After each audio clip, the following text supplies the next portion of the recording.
Welcome back to another watch video today. Today a special one for me. Today I want to talk about the Omega Aquaterra Railmaster XXL, or just the Railmaster XXL if you will. This is reference number 28065237, and this watch is from 2010 when I purchased it. An absolute thing of beauty in my opinion.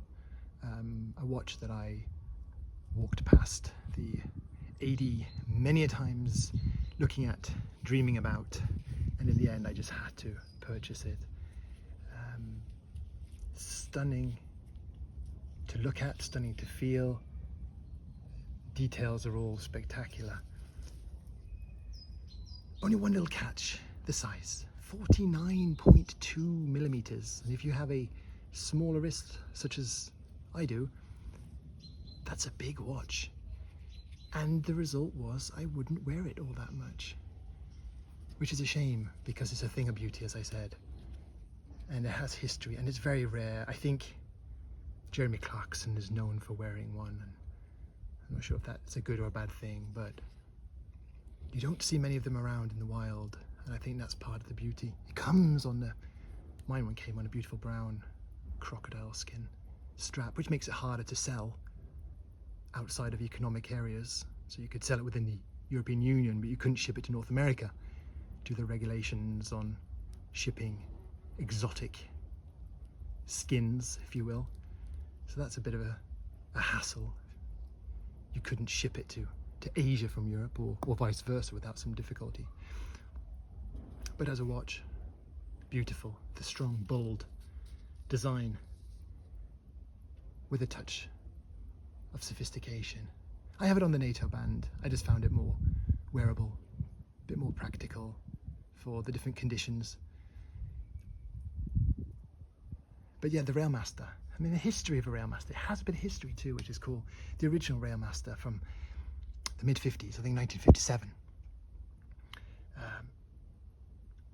was a watch that was introduced really to strengthen the tie between Omega and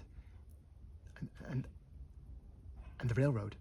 So they supplied a watch for the workers of the railroad that had, and I guess anyone else who would actually be working anywhere near electric currents, strong energy fields, because it featured a special anti-magnetic double caseback to protect the movement against the damaging effects of electric fields.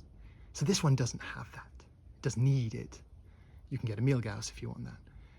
But that was kind of where the Railmaster started. And then I think in 2002, 2003, there was an update. And then this version came a little bit later.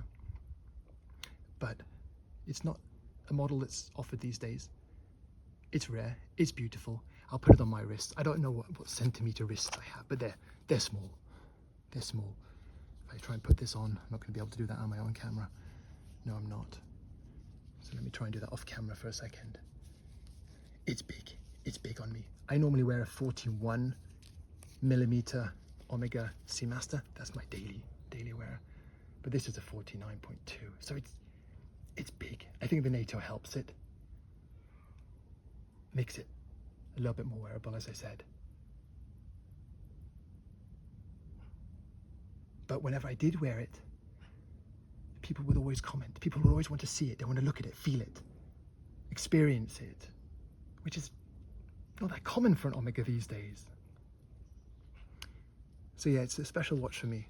And as I said, I'd admire it for a long time before I actually purchased it. But I'm very glad I did.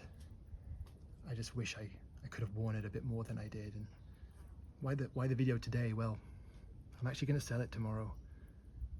So there's a little bit of a homage to this beautiful timepiece, and I hope the new owner will appreciate it as much as I have, and maybe one day I'll come back to it.